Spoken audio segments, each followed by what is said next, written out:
भोपाल कोलार में बनाई जा रही 6 लेन सड़क को लेकर राजनीति गर्मा गई है। कांग्रेस प्रवक्ता अमिताभ अग्निहोत्री का कहना है कि मध्य प्रदेश में भाजपा शासन में वर्ष 2023 विधानसभा चुनाव में चुनावी फंड इकट्ठा करने की मंशा से कई अनियमितताओं के साथ कोलार 6 लेन सीमेंट कांक्रीट सड़क 11 माह में बनाने की घोषणा कर क्रियान्वयन किया है।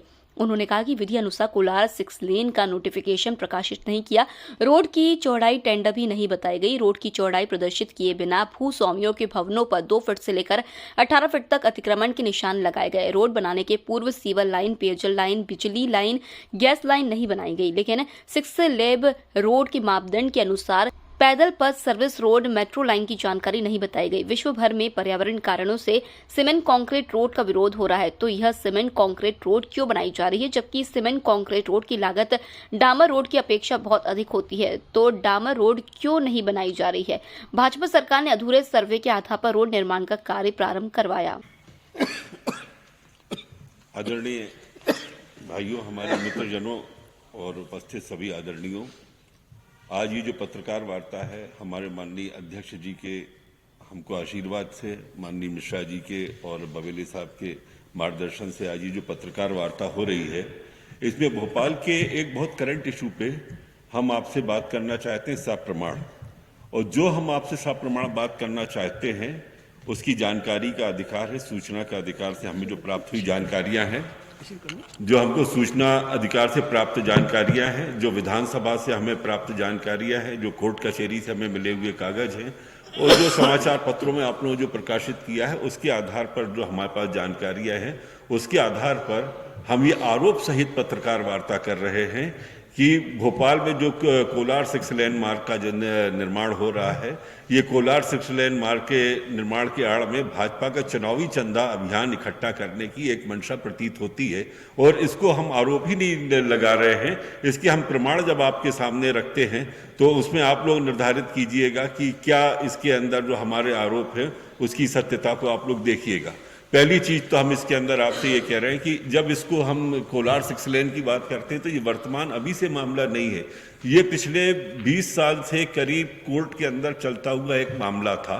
उसकी चर्चा हम आपसे बाद में बात करेंगे, जो कि विधानसभा में भी उठा था। हमारी बहुत स्वर्गीय आदरणीय कल्पना परुलेकर जी ने इसको बहुत प्रमुखता से इसको उठाया था अपना कहते हैं विधानसभा में। तो अभी वर्तमान बात यह है कि ये कोलार 6 लेन जो है, 6 लेन क्या होता है कि 6 लेन में आपको करने के पहले आप लोग देखते हैं ये 6 लेन का एक नोटिफिकेशन प्रकाशित होता है सब पेपरों में कि 6 लेन में किस क्या जमीन आ रही है, किसके मकान आ रहे हैं, कितनी सरकारी जमीन है, कितनी इसके अंदर अतिक्रमण की जमीन है, वो उसका नोटिफिकेशन का प्रकाशन होता है। नोटिफिकेशन के प्रकाशन में भूस्वामियों के नाम, उनके मकान के नाम, वही सारा डिटेल आता है। उसमें ये रहता है कि जो नोटिफिकेशन में दिया, सबसे पहले इस मामले को विधानसभा में कल्पना परुलेकर जी ने ये उठाया था, ये कोलार की ये जो मेन रोड है इसकी चौड़ाई कितनी है और इसमें हाई कोर्ट के आदेश के बाद कितने मकान इसके अंदर बने हैं इसमें।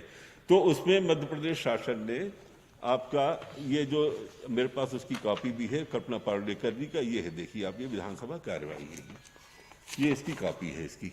इसमें कल्पना परुलेकर जी ने ये पूछा कि आपने हाई कोर्ट का जो ऑर्डर हुआ था 24/8/2006 को, पिटीशन आपका जो था उसका 2000 आपका 112/2000, उसके अंदर आपने ये विधानसभा में ये जवाब दिया कि जब हाई कोर्ट का 24/8/2006 को जो ऑर्डर आ गया, उसके बाद भी जब ऑर्डर आ गया कि इस रोड पे इतना निर्माण नहीं होगा, तो उसके बाद भी इन्होंने स्वीकार किया कि हमने 22 भवनों की अनुमति हमने दी हाई कोर्ट के आदेश की अवहेलना करते हुए।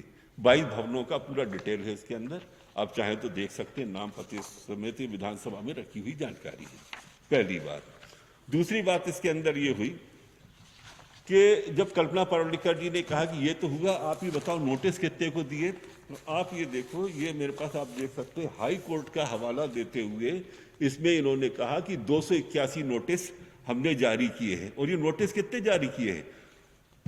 1000 स्क्वायर फीट से लेकर 9000 स्क्वायर फीट तक के अतिक्रमण के कम से कम ऐसे 115-16 नोटिस है इसमें। आप ये देख लीजिए, एक ये वाला ही आपके सामने जो नोटिस हम रख रहे हैं पूरा ही 3000, 4000, 9000 ऐसे स्क्वायर फीट के। और इसमें कहा क्या इन्होंने, अतः इस संबंध में माननीय उच्च न्यायालय द्वारा FA 112/2000 में पारित निर्णय दिनांक 24/8 के पालन में आपको सूचित किया जाता है कि 7 दिवस के अंदर आप अपना अतिक्रमण हटा लें। और ये इसमें बता रहे हैं 45 मीटर मतलब 140 फीट करीब, इसके अंदर नोटिस के अंदर हाईकोर्ट के जो नोटिस में आप बता रहे हैं सरकार, वो बता रहे हैं 45 मीटर कोलार की आपकी जो रोड है उसकी चौड़ाई। अब आपने जब हमको जो जानकारी दी है अभी, उसमें आपने ये कहा है कि जब आपको सर्वे करना है तो 15 किलोमीटर का आप पूरा सर्वे करोगे ना। अच्छा, इसमें एक चीज हम आपको और खोल दें, सूचना का अधिकार लगाया था, ये सूचना का अधिकार है हमारा। ये इन्होंने जो 45 मीटर की जानकारी दी है, ये जानकारी वो 45 मीटर आपका वो सॉरी जो आपका 110 फीट की जानकारी ये है आपकी पूरी। और ये देखिए आप, ये इनका जो ऑर्डर है, इनका ऑर्डर में कहीं भी इन्होंने रोड की चौड़ाई नहीं लिखी है, सिर्फ लंबाई लिखी है। आप जब तक चौड़ाई आप निर्धारित नहीं करोगे, जब तक आप चौड़ाई निर्धारित नहीं करोगे, तब तक आप मकानों की जद आप कैसे निर्धारित करोगे कि किस जद में। इसलिए इन्होंने देखिए नोटिफिकेशन इसलिए नहीं निकाला।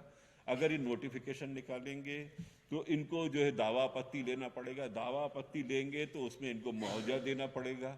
और अगर मुआवजे की बात आएगी तो लाल निशान के आधार पर जो ये इनका जो चुनावी फंड इकट्ठा करने का जो अभियान है वो फेल होता। तो इन्होंने मतलब देखिए, पहले तो इन्होंने 2008 में जब कहते हैं कल्पना पावलेकर जी ने इस मामले को जब उठाया पूरा, तो उसमें इन्होंने ये स्वीकार किया कि 45 मीटर की रोड थी और हमने ये 281 नोटिस हमने दिए और इन्होंने जो नोटिसों का हवाला दिया वो पूरा कोर्ट के हवाले करते दिया, कोई कार्रवाई नहीं की। उसके बाद हम भी नहीं चाहते कि साहब कोई कार्रवाई जनहानि ऐसी कोई इस टाइप की हो। और दूसरी बात उसके अंदर जब ये आती है आपकी पूरी, अच्छा एक सबसे बड़ी बात इसके अंदर ये है आपका कि जब आप इसके अंदर आप लाल निशान लगाते हो, जनता को आप डराते हो, तो उसका आधार क्या है, उसका आधार तो बताओ।